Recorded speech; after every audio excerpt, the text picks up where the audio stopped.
আসসালামু আলাইকুম। আশা করি সবাই ভালো আছেন। আমি আপনাদের সাথে আছি হোসাইন মেজবা। আজকের এই ভিডিওতে আমরা শিখব কিভাবে ওয়ার্ডপ্রেস ওয়েবসাইটে আপনি এসএমটিপি সেটআপ করতে পারেন। তার আগে জানা প্রয়োজন যে কেন আমরা এসএমটিপি সেটআপ করি। এসএমটিপি অর্থাৎ সিম্পল মেইল ট্রান্সফার প্রোটোকল। এটা এমন একটা সিস্টেম যার মাধ্যমে আপনি আপনার ওয়েবসাইটের থ্রুতে মেইল রিসিভ করতে পারবেন বা মেইল আপনি পাঠাইতে পারবেন। অর্থাৎ আপনার কাস্টমার, আপনার ক্লায়েন্ট যদি আপনার ওয়েবসাইটের থ্রুতে আপনাকে কোনো মেইল দিতে চায় বা আপনার সাথে কন্ট্যাক্ট করতে চায়, সেক্ষেত্রে আমরা এমন একটা সিস্টেম তৈরি করি আমাদের ওয়েবসাইটগুলোতে, যেখানে একটা কন্ট্যাক্ট ফর্ম থাকে এবং কাস্টমার বা ক্লায়েন্ট এসে সেই ডিটেইলসগুলো ফিল আপ করে এবং সাবমিট করে। এর থ্রুতে আমরা ক্লায়েন্টের সাথে কন্ট্যাক্ট করতে পারি। এক্ষেত্রে এসএমটিপিটা কি ভূমিকা পালন করে? অনেক সময় দেখা যায় যে ওয়ার্ডপ্রেসের ডিফল্ট যে সেটিংস রয়েছে মেইলের, যে পিএইচপি স্ক্রিপ্ট, তো এই কারণে অনেক সময় প্রবলেমগুলো তৈরি হয় বিভিন্ন সার্ভার বেস। অনেক সার্ভারের ক্ষেত্রে দেখা যায় যে সেই মেইলগুলো আমাদের কাছে ডেলিভার হয় না। তো এই ক্ষেত্রে কয়েকটি প্রবলেম পরিলক্ষিত হয়। অনেক সময় দেখবেন যে আপনার কন্ট্যাক্ট ফর্ম সকল তথ্য দিয়ে সাবমিট করেছেন, বাট মেইলটাই সেন্ড হচ্ছে না। এটা একটা প্রবলেম। দ্বিতীয়ত দেখা যায় মেইলটা সেন্ড হয়েছে, ওয়েবসাইটে দেখাচ্ছে যে সাকসেস হয়েছে, বাট আপনার কাছে মেইলটা আসেনি। এটা একটা প্রবলেম।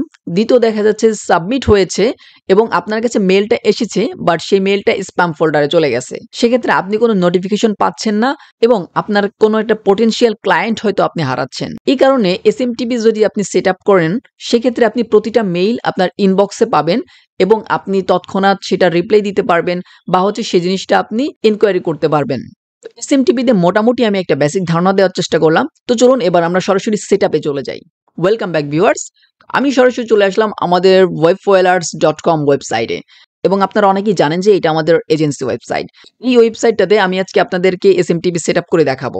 এর ফলে আশা করি আপনি যত ওয়ার্ডপ্রেস ওয়েবসাইট আছে, আপনি প্রতিটা ওয়েবসাইটেই এসএমটিপিটা একদম 100% পারফেক্ট ভাবে আপনি সেটআপ করতে পারবেন। তো অবশ্যই আপনি স্টেপ বাই স্টেপ ফলো করবেন। প্রথমত আমি এখানে একটু দেখিয়ে দিই, আমি যদি গেট এ কোডে ক্লিক করি, সেক্ষেত্রে একটা পপআপ আসবে এবং এখানে একটা ফর্ম চলে আসছে। এই ফর্মগুলা সাবমিট করলে এই ফর্মটার যে মেইলটা আমি কনফিগার করেছি ফর্মের ভিতরে, সেই মেইলে যাওয়ার কথা। বাট অনেক সময় দেখা যাবে যে যাচ্ছে না বা একটা প্রবলেম ক্রিয়েট হয়। আমি প্রবলেমগুলো সম্পর্কে ইতিমধ্যে আপনাদেরকে বলেছি। এ কারণে আর আমি প্রবলেমগুলো ভিজুয়ালি না দেখিয়ে আমি সরাসরি এসএমটিপিটা সেটআপ করব। তো এসএমটিপি সেটআপ করার জন্য আমাকে অবশ্যই ওয়ার্ডপ্রেস ড্যাশবোর্ডে লগইন করে নিতে হবে। তো আমি লগইন করে নিচ্ছি। তো আমি সরাসরি ওয়েবসাইটের ড্যাশবোর্ডে চলে এসেছি। এরপরে আমাদেরকে যে কাজটি করতে হবে, প্রথমে একটি প্লাগইন ইনস্টল করতে হবে। তো প্লাগইনটি হচ্ছে WP মেইল। তো আমরা এখন সরাসরি চলে যাব প্লাগইন সেকশনে এবং অ্যাড নিউ প্লাগইনে ক্লিক করছি। এরপর আমরা এখানে সার্চ করব WP মেইল। প্রথমে যে প্লাগইনটি দেখতে পাচ্ছেন, এই প্লাগইনটিকে আমরা ইনস্টল করব এবং এটিকে অ্যাক্টিভ করে দিচ্ছি। আমরা সরাসরি সেটআপ উইজেটে চলে এসেছি। আপাতত আমরা এখান থেকে গো টু ড্যাশবোর্ডে চলে যাচ্ছি এবং ড্যাশবোর্ডে আসলে দেখতে পারবেন যে এটার যে ইন্টারফেসটা, এটা সুন্দরভাবে এখানে এখন আমাদের সামনে দেখাচ্ছে। তো প্রথমেই আমরা একটু স্ক্রল আপ করে নিচের দিকে চলে আসব। দেখতে পারবেন এখানে প্রাইমারি কানেকশন নামে একটি সেকশন রয়েছে। সেখানে আপনি দেখতে পারবেন যে ফ্রম মেইল নামে একটি অপশন রয়েছে এবং ফ্রম মেইলে আমরা এমন একটি মেইল দিব যে মেইলের মাধ্যমে আমরা আমাদের ক্লায়েন্টকে বা কাস্টমারকে আমরা মেইল পাঠাবো, বা কাস্টমার যদি কোনো কন্ট্যাক্ট ফর্মে সাবমিট করে, সেই তথ্যগুলো আমরা কোন মেইলে পেতে চাচ্ছি সেই মেইলটা আমরা এখানে ইনপুট করব। তো আমি এখানে আমাদের ওয়েবফয়েলার্সের কন্ট্যাক্ট যে মেইলটা রয়েছে সেই মেইলটা আমি এখানে দিয়ে দিচ্ছি। এরপরে এখানে দেখতে পারবেন একটি অপশন রয়েছে ফোর্স ফ্রম ইমেইল। এই অপশনটা অবশ্যই অন রাখবেন। পরবর্তীতে এখানে ফ্রম নেম দেখাচ্ছে, আপনি আপনার ওয়েবসাইটের নাম এখানে বসিয়ে দিতে পারেন। এটা অটোমেটিক্যালি ডিফল্ট ওয়ার্ডপ্রেস থেকে নিয়ে নিয়েছে, তো এটাই থাকুক, আমি এটাই চাচ্ছি, এটাকে চেঞ্জ করতে চাচ্ছি না। ফোর্স ফ্রম নেম এই জিনিসটাকে আপনারা এনেবল করে দিবেন। এর পরবর্তীতে একটু স্ক্রল আপ করলে দেখতে পারবেন এখানে মেইলার নামে একটি অপশন রয়েছে এবং এখানে অনেকগুলো আমরা প্রোটোকল দেখতে পারবো। তো এখানে আপনি চাইলে যে কোনো প্রোটোকল ইউজ করতে পারেন। তবে এই ভিডিওতে আমরা শুধুমাত্র জিমেইলের মাধ্যমে কিভাবে এসএমটিপি সেটআপ করতে হয় সেই জিনিসটুকু আমরা দেখব।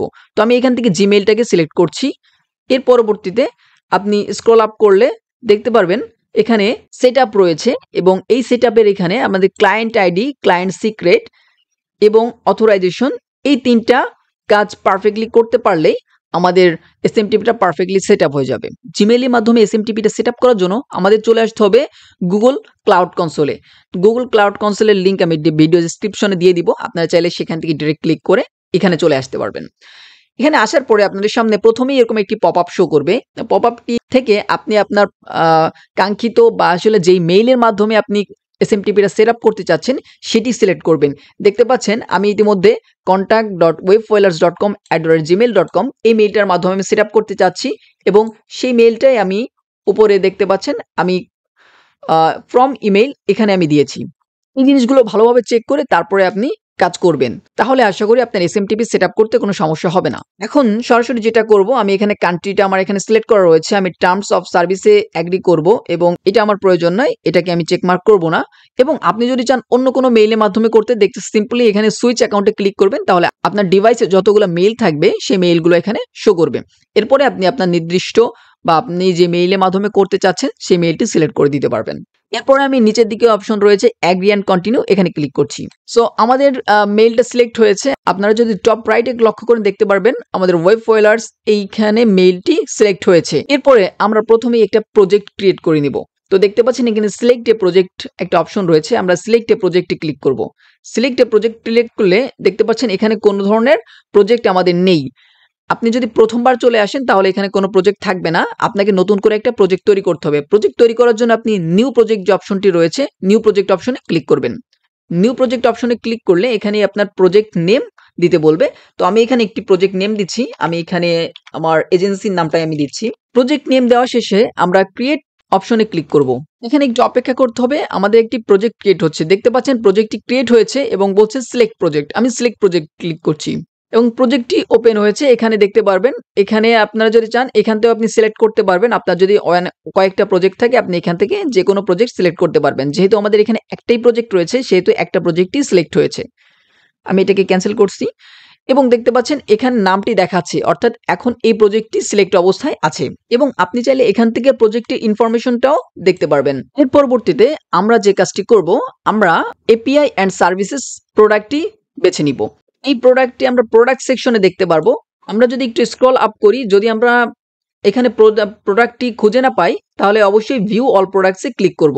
ভিউ অল প্রোডাক্টসে ক্লিক করলে দেখতে পারবেন এখানে এপিআইস অ্যান্ড সার্ভিসেস নামে অপশনটি রয়েছে। এখানে আমরা এটাকে আপাতত পিন করে দিচ্ছি যাতে আমরা সহজে এটা খুঁজে পাই। আমি এটাকে পিন করে দিলাম। পরবর্তীতে আমরা যদি আবারও 3 লাইনে ক্লিক করি তাহলে আমরা এখানে সরাসরি পিন প্রোডাক্টে এপিআইস অ্যান্ড সার্ভিস অপশনটি দেখতে পারবো। এখন আমরা এখান থেকে এনেবল এপিআইস অ্যান্ড সার্ভিস অপশনে ক্লিক করব। যেহেতু আমাদের কোনো এপিআই ক্রিয়েট করা নেই সেক্ষেত্রে আমরা এনেবল এপিআই অ্যান্ড সার্ভিসেস এই অপশনে ক্লিক করব এবং এখান থেকে আমরা একটু স্ক্রল আপ করব এবং এখান থেকে আমরা জিমেইল এপিআইটাকে খুঁজে নেব। জিমেইল এপিআইটা খুঁজে নেওয়ার পর আমরা জিমেইল এপিআই এর উপর ক্লিক করছি এবং এটাকে এনেবল করে দিব। বুঝতে পারছেন ভিউয়ার্স, জিমেইল এপিআইটা এখানে এনেবল হয়ে গেছে। এর পরবর্তীতে আমরা ক্রিয়েট ক্রেডেনশিয়াল যে অপশনটি রয়েছে সেখানে ক্লিক করব। এখন এখানে আমরা আমাদের বিভিন্ন ইনফরমেশন দিয়ে আমরা ক্রেডেনশিয়ালটা কমপ্লিট করব। এটার জন্য আমি এখানে একটু স্ক্রল আপ করছি। দেখতে পাচ্ছেন সিলেক্ট অ্যান এপিআই, এখানে জিমেইল এপিআই সিলেক্ট করা থাকবে। তারপর দেখতে পাচ্ছেন what data will you be accessing, এখানে আমরা ইউজার ডাটাটা সিলেক্ট করে দিব। এরপরে নেক্সটে ক্লিক করছি। এরপরে এখানে আমাদের একটা অ্যাপের নাম দিতে হবে। তো আমরা সেম নাম দিয়ে দিচ্ছি আমাদের এজেন্সির নামটা। এরপরে ইউজার সাপোর্টেড মেইল, এখানে জাস্ট ক্লিক করলে আপনার যে মেইলটি দিয়ে আপনি কাজ করছেন সেই মেইলটি এখানে একটাই মেইল শো করবে। আপনি জাস্ট একটা মেইল সিলেক্ট করে দিবেন। এরপর আপনি একটু স্ক্রল আপ করলে দেখতে পারবেন যে অ্যাপ লোগো, আপনি চাইলে এটা সিলেক্ট করতেও পারেন নাও করতে পারেন। ব্রাউজে ক্লিক করলে ডিভাইস থেকে একটা লোগো সিলেক্ট করে দিতে পারেন। এটা খুব বেশি ইম্পর্টেন্ট না, এই কারণে আমি এটাকে স্কিপ করছি এবং অবশ্যই লোগোটা 120x120 হতে হবে। এরপরে আমরা একটু স্ক্রল আপ করলে দেখতে পারবেন ডেভেলপার কন্টাক্ট ইনফরমেশন, এখানে আমি সেম মেইলটাই দিয়ে দিচ্ছি। এর পরবর্তীতে সেভ এন্ড কন্টিনিউ। এরপর আমরা একটু স্ক্রল আপ করব, এগুলা যেভাবে আছে সেভাবেই থাকবে। আমাদের এখানে একটি অপশন, সেখানে অ্যাপ্লিকেশন টাইপ চলে আসবে। অ্যাপ্লিকেশন টাইপে আপনি এখানে কোন জিনিসটার সাথে আপনি এটাকে ইন্টিগ্রেট করতে যাচ্ছেন সেই জিনিসটা এখানে সিলেক্ট করে দিবেন। আমরা যেহেতু ওয়েবসাইটের সাথে কানেকশন করবো এই কারণে আমরা ওয়েব অ্যাপ্লিকেশনটাকে আমরা সিলেক্ট করে দিব। এরপরে ওয়েব ক্লায়েন্ট নেম চাবে, তো আপনি এখানে ওয়েব ক্লায়েন্টের নাম আপনি আপনার নিজের নাম দিয়ে দিতে পারেন। আমি এখানে নিজের নাম দিয়ে দিচ্ছি এবং পরবর্তীতে আপনি জাস্ট ক্রিয়েট অপশনে ক্লিক করবেন। দেখতে পাচ্ছেন এখানে ক্লায়েন্ট আইডি চলে এসেছে, এটাকে আমরা পরে কাজ করব। আমরা এখন এটাকে ডান করে দিচ্ছি। আমাদের ক্রেডেনশিয়াল ক্রিয়েট করা হয়ে গেছে। এখন যদি আমরা ক্রেডেনশিয়াল যে অপশনটি রয়েছে সেই ক্রেডেনশিয়াল অপশনে ক্লিক করি তাহলে এখানে আমাদের ক্রেডেনশিয়ালটা আমরা দেখতে পারবো এবং এখানে আমরা ক্লায়েন্ট আইডি এবং সিক্রেট কিটা আমরা পেয়ে যাব। ক্লায়েন্ট আইডি এবং সিক্রেট কিটা পাওয়ার জন্য আমরা এখানে পেন আইকনে ক্লিক করব। এটা আমি একটু হাইড করে দিব যাতে আসলে এই জিনিসটা সিকিউর থাকে। আপনার অ্যাডিশনাল ইনফরমেশনে ক্লায়েন্ট আইডি এবং সিক্রেট কিটা দেখতে পারবেন। আমরা এখন সরাসরি চলে যাব প্রথমেই আমাদের ওয়েবসাইটে এবং WP মেইল SMTP প্লাগইনটা ওপেন করব এবং স্ক্রল আপ করে আমরা সরাসরি চলে আসব আমাদের SMTP সেটআপ অপশনে এবং এখানে আমরা দেখতে পারবো ক্লায়েন্ট আইডি এবং ক্লায়েন্ট সিক্রেট নামে অপশন রয়েছে এবং আরেকটি অপশন দেখতে পাচ্ছি আমরা অথরাইজ রিডাইরেক্ট ইউআরএল। তো আমরা প্রথমেই অথরাইজ রিডাইরেক্ট যে ইউআরএলটা রয়েছে সেটাকে আমরা কপি করব এবং আমরা চলে যাব consolecloud.google এ। এখানে এসে আমরা অথরাইজ রিডাইরেক্ট ইউআরএলস নামে একটা অপশন রয়েছে, এখানে আমরা অ্যাড ইউআরআই তে ক্লিক করব এবং আমরা যে রিডাইরেক্ট ইউআরএলটা কপি করেছি সেটাকে এখানে পেস্ট করে দিব এবং নিচের দিকে সেভ অপশন রয়েছে, আমরা এটাকে সেভ করে দিব। এখন আবারও আমি পেন আইকনে ক্লিক করছি এবং এখান থেকে আমি ক্লায়েন্ট আইডিটাকে কপি করে নিব এবং ক্লায়েন্ট আইডিটা আমি সরাসরি ক্লায়েন্ট আইডি যে অপশন রয়েছে সেই অপশনে আমি পেস্ট করে দিচ্ছি। এর পরবর্তীতে রয়েছে ক্লায়েন্ট সিক্রেট, সেটাও আমি কপি করে এনে পেস্ট করে দিব। আমাদের মোটামুটি কাজ শেষ। এখন একটা অপশন রয়েছে, সেটা হচ্ছে অথরাইজেশন। এই অথরাইজেশনটা আমাদের কমপ্লিট করতে হবে। তো অথরাইজেশন প্রসেস কমপ্লিট করার আগে অবশ্যই আমাদেরকে একবার সেভ সেটিংস করতে হবে। তো আমরা একবার সেভ সেটিংসে ক্লিক করছি। সেভ সেটিংস করার পরে অথরাইজেশন অপশনে দেখতে পারবেন allow plug in to send emails using your Google account. এই অপশনে ক্লিক করার আগে আমাদেরকে অ্যাপটি পাবলিশ করতে হবে। অ্যাপটি পাবলিশ করার জন্য আমরা অডিয়েন্স যে অপশনটি রয়েছে অডিয়েন্স অপশনে ক্লিক করব এবং এখানে দেখতে পাচ্ছেন যে টেস্টিং পাবলিশ অ্যাপ লেখা রয়েছে, আমরা পাবলিশ অ্যাপ এই অপশনটি ক্লিক করব এবং এটিকে কনফার্ম করব। যতক্ষণ না অ্যাপটিকে পাবলিশ করতেছেন ততক্ষণ পর্যন্ত সেটআপটা কমপ্লিট করতে পারবো না। তো এখানে আমাদেরকে দেখতে পাচ্ছেন ব্যাক টু টেস্টিং, অর্থাৎ আমাদের এটা এখন পাবলিশ হয়ে গেছে। আমরা এখন যে কাজটি করব, আমরা সরাসরি চলে যাব জেনারেলে এবং এই ওয়েবসাইটটাতে আবারও একবার সেভ সেটিংস ক্লিক করে দিচ্ছি। পরবর্তীতে আমরা স্ক্রল আপ করে এখন এখানে আমরা অথরাইজেশনে ক্লিক করব এবং যে মেইলটি দিয়ে আমরা কাজ করছি সেই মেইলটিকে আমি সিলেক্ট করে দিব এবং দেখতে পাচ্ছেন এখানে একটি ইরর চলে আসছে। এখানে ইরর বলতে কিছুই নাই, এখানে আমরা অ্যাডভান্স অপশনে ক্লিক করব এবং এখানে লেখা রয়েছে গো টু wpmail.smtp.com। এই জিনিসটা আনসেফ দেখাচ্ছে, বাট ভয়ের কিছু নেই, এখানে আমরা এটাকে কন্টিনিউ করব। এখন এখানে অপশন রয়েছে, এখানে আমরা কন্টিনিউ অপশনে ক্লিক করব এবং কন্টিনিউ অপশনে ক্লিক করলে আমাদেরকে দেখা হবে যে you have successfully link the current site with your Google API project. আমরা এখন স্ক্রল আপ করলে দেখতে পারবো যে এখানে আমাদের মেইলটা এখানে দেখাচ্ছে কানেক্টেড অ্যাজ, আমাদের যে মেইলটা রয়েছে সেই মেইলটি দেখাচ্ছে। এখন আমরা বা আমাদের ওয়েবসাইটে যদি কোনো ক্লায়েন্ট বা কাস্টমার এসে কন্ট্যাক্ট ফর্ম সাবমিট করে তাহলে সেই মেইলটা সরাসরি আমাদের ইনবক্সে চলে যাবে। তাহলে আমরা এই জিনিসটা একটু টেস্ট করে দেখি। তো আমি ওয়েবসাইটটাকে অন্য একটি ব্রাউজারে ওপেন করে নিচ্ছি। আমাদের ওয়েবসাইটটা অন্য একটা ব্রাউজারে ওপেন করে নিয়েছি। আমরা এখন গেট এ কোড অপশনে ক্লিক করতে পারি অথবা আমরা কন্ট্যাক্ট অপশনে ক্লিক করতে পারি। আমরা কন্ট্যাক্ট অপশনে ক্লিক করছি, এখানেও একটি আমাদের ফর্ম দেওয়া রয়েছে, সেখানে full name, business name, email, mail address. তো আমি জাস্ট এটাকে টেস্ট করার জন্য আমি কাজ করব, আমি আমার নাম লিখলাম বিজনেস নেম, এখানে আমরা SMTP সেটআপ এবং আমরা ইমেইলসে আমাদের যে কোনো একটি মেইল আমরা দিয়ে দিব। আমি আপাতত এখানে একটি ডেমো মেইল দিচ্ছি এবং ফোন নাম্বারটাও আমি এখানে একটি ডেমো ফোন নাম্বার দিচ্ছি। এখন এখানে মেসেজে এসে আমি লিখলাম যে এটা টেস্ট মেইল। এরপর আমি সাবমিট ইওর কোয়েরিতে অপশনে ক্লিক করছি। দেখতে পাচ্ছেন এখানে ইওর সাবমিশন ওয়াজ সাকসেসফুল দেখাচ্ছে। এখন আমাদের এই ওয়েবফাইলার্স ওয়েবসাইটে যে কোনো জায়গায় যত ফর্ম তৈরি হবে এবং ইতিমধ্যে যে সকল ফর্ম রয়েছে সেই ফর্মগুলো যত সাবমিশন হবে সব সাবমিশনগুলো আমরা আমাদের মেইলে রিসিভ করতে পারবো। তো আমি এখন মেইলে সরাসরি আবারও চলে যাচ্ছি এবং মেইলে আসার পরে আমি ইনবক্স অপশনে ক্লিক করছি এবং এটাকে আমরা একটু রিফ্রেশ করছি। মেইল ইনবক্স চেক করলে দেখতে পারবো যেখানে দেখতে পাচ্ছেন অটোমেটিক্যালি আমাদের মেইলটা চলে এসেছে। দেখতে পাচ্ছেন Webfilers digital marketing agency and code. তো এখানে যদি আমরা এটাকে ওপেন করি এবং আমরা যে ইনফরমেশনগুলো দিয়েছি দেখতে পাচ্ছেন ফুল নেম, SMTP সেটআপ এবং আমরা মেল দিয়েছি, আমরা ফোন নাম্বার যেটা দিয়েছি এবং মেসেজ আমরা টেস্ট মেইল লিখেছি। এই মেইলটা কিন্তু আমাদের ওয়েবসাইটের থ্রুতে আমাদের মেইল বক্সে চলে আসছে এবং সরাসরি সেটা ইনবক্সে এসেছে, আমাদের স্প্যাম ফোল্ডারে যায়নি। তো আশা করি আপনারা বুঝতে পেরেছেন কিভাবে আপনার ওয়েবসাইটে এখন আপনি SMTP সেটআপ করতে পারেন।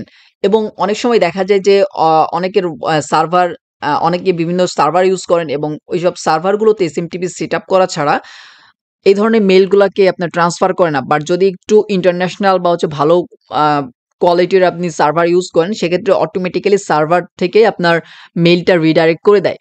যদি কখনো আপনাদের এমন হয় যে আপনাদের সার্ভার থেকে রিডাইরেক্ট করে আপনাদের মেইলগুলোকে ট্রান্সফার করছে না, সেক্ষেত্রে অবশ্যই আপনি SMTPটা সেট আপ করে রাখবেন। আশা করি ভিডিওটা হেল্পফুল হয়েছে। হেল্পফুল হলে অবশ্যই ভিডিওতে একটা লাইক দিয়ে সাবস্ক্রাইব করে আমার সাথে থাকবেন। এতক্ষণ আমার সাথে থাকার জন্য সবাইকে ধন্যবাদ। দেখা হবে অন্য কোনো ভিডিওতে। সবাই সুস্থ থাকবেন, ভালো থাকবেন। আল্লাহ হাফেজ।